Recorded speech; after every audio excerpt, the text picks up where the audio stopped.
কখনো ভাবিনি যে এরকম ভিডিও তোমাদের সামনে এবং সোশ্যাল মিডিয়ায় এরকম ভিডিও আমি ছাড়বো। আমার ভিডিওতে যতগুলো লং ভিডিও ছেড়েছি আমি সেগুলোতে আগেও বলেছি, যারা তোমরা আমার ব্লগগুলো দেখো তারা হয়তো বুঝতে পারবে যে লাস্ট 4 মাস এটা নিয়ে 4 মাসে পা দিলাম।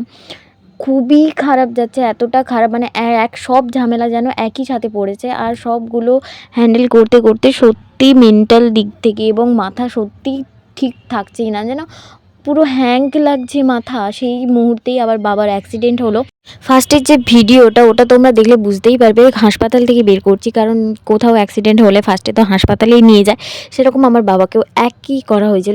ওখানে যে ডাক্তারবাবু আমার বাবাকে দেখছিলেন, তিনি চেষ্টা করলেই, ইচ্ছে করলেই, তিনার মন চাইলেই তিনি হয়তো অপারেশনটা হাসপাতালেই করতে পারতেন। এরকম একটা সিরিয়াস পেশেন্টকে যে বেডে ফেলে রাখতে পারে এরকম দিনের পর দিন। আমরা ভাবছিলাম যে পা হয়তো চিরফাট লেগেছে, বাট সেরকম নয়, পাটা পুরো ফ্র্যাকচার হয়ে গেছিলো। এরকম পেশেন্টকে এরকমভাবে ফেলে রাখতে পারে সত্যি ধারণার বাইরে ছিল। বাবা ওখানে ভর্তি হয়েছিল 18 তারিখ হয়তো 7টার দিকে, আর সেখান থেকে আমরা বের করেছি 22 তারিখ সন্ধে 8টার দিকে। বা ডাক্তারবাবু না বলে দিয়েছিল, ওখানে উনি চাইলেই হয়তো করতে পারতেন কিন্তু উনি করেননি। যাই হোক, আমরা ওখান থেকে আমার জামাইবাবু যেহেতু মানে নার্সিংহোমের মালিক, তো সেখান থেকে আমরা বের করে নিয়েছিলাম যা আমার বাবাকে, সেখানে বের করে আমার জামাইবাবুর নার্সিংহোমে ভর্তি করি।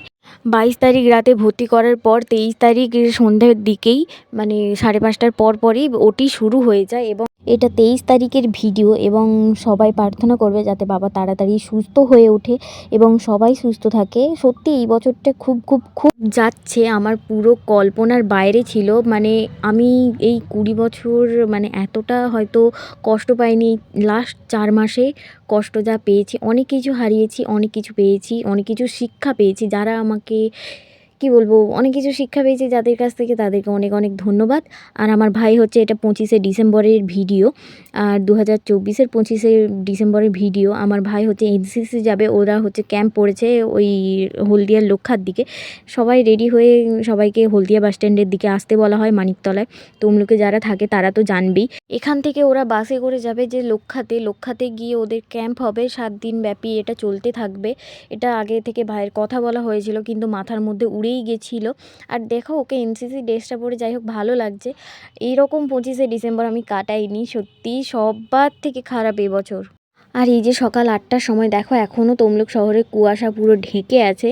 এই কদিন আগেই মানে হোস্টেল থেকে এলো, তো সেখান থেকে এখনই ওকে চলে যেতে হচ্ছে। সত্যি মনটা খুবই খারাপ লাগছে। কখনো ওকে এভাবে ছাড়িনি। 2024-এই ফার্স্টের দিকে ওকে হোস্টেল দিয়ে আসলাম, তারপরে এই যে ওর চলে যাওয়া। সবাই দেখেছো কত সবাই রেডি হয়ে গেছে।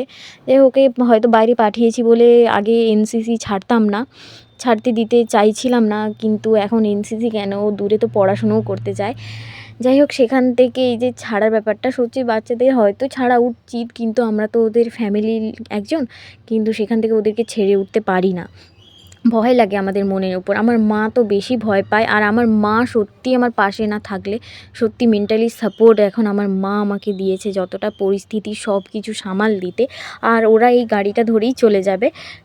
ওরা ওই গাড়িটা ধরে, এই যে স্যার আছেন এবং স্যারের অনেক স্টুডেন্ট আছেন, সিনিয়র আছেন, সবাই মিলে যাই হোক সাবধানে ওরা পৌঁছে যাবে। এবং পৌঁছে গিয়ে আমাদের গ্রুপে, হয়তো ওদের গ্রুপে মেসেজও করে দিয়েছিল, হয়তো সব 25শে ডিসেম্বর ফিস্ট করি না, সত্যি কোনো 25শে ডিসেম্বর হয়তো আমি ফিস্ট করি না, কিন্তু এভাবে তো মানে এত ঝামেলার মধ্যে যায়ও নি কখনো। এত বড় মানে এরকম না ঝামেলায় পড়লে আমি বুঝতেই পারতাম না যে এতটা কারোর জীবনে কষ্ট আসে। আমার জীবনেও এখন যেমন এসছে, তো ঝামেলার মধ্যে পড়ে গেছিলাম, যেখান থেকে আমি ভগবানের কাছে একটাই প্রে করছিলাম যে তুমি যতটা কষ্ট দিবে তার থেকে দ্বিগুণ আমাকে সহ্য করার ক্ষমতা দাও। সত্যি এতটা সহ্য করার না ক্ষমতা দিলে আমি সহ্য করব কী করে। তারপরে সেখান থেকে সব কিছু একসাথে ম্যানেজ করা কতটা টাফ হয়ে গেছিলো। এই যে ভাইয়ের সব কিছু গোছানো, এগুলো আমরা ভুলেই গেছিলাম। বাবার যেহেতু আগের দিন ওটি ছিল 23 তারিখ, ওর ব্যাপারটা মাথায় থাকলেও, মানে ভাইয়ের এই এনসিসির ব্যাপারটা মাথায় থাকলেও সত্যি আউট হয়ে গেছিলো মাথা থেকে, যে ওর এনসিসির জন্য কি কি লাগে বা কি কি করে জানি না। কারণ এটা হচ্ছে ওর ফার্স্ট টাইম বাইরে যাওয়া এনসিসির জন্য আবার। তো সেখান থেকে ওকে বাইরে নিয়ে যাওয়া মানে নিয়ে নিয়ে যাওয়ার জন্য একদিন 7 দিনে বাচ্চার যা যা লাগে সব কিছু ওকে গুছিয়ে দেওয়া হয়েছিল। এই ভিডিওটা হচ্ছে 26শে ডিসেম্বরের ভিডিও। বাবাকে ছেড়ে দিয়েছিল, বাবাকে ছেড়ে দেওয়াতে আমরা দুপুর 2টার সময় বাড়ি নিয়ে আসছিলাম বাবাকে। বাবা তো হেঁটে যেতে পারবে না, তাই জন্য ওরকমভাবে নিয়ে যাওয়ার একটা কথা হচ্ছিল। যাই হোক, সেরকমভাবে বাবাকে নিয়ে যাওয়া হচ্ছিল। তোমরা সবাই প্রে করো বাবা যেন তাড়াতাড়ি সুস্থ হয়ে ওঠে, এটাই। এতটাই ভিডিওটা। তোমাদের ভালো লাগলে লাইক করো।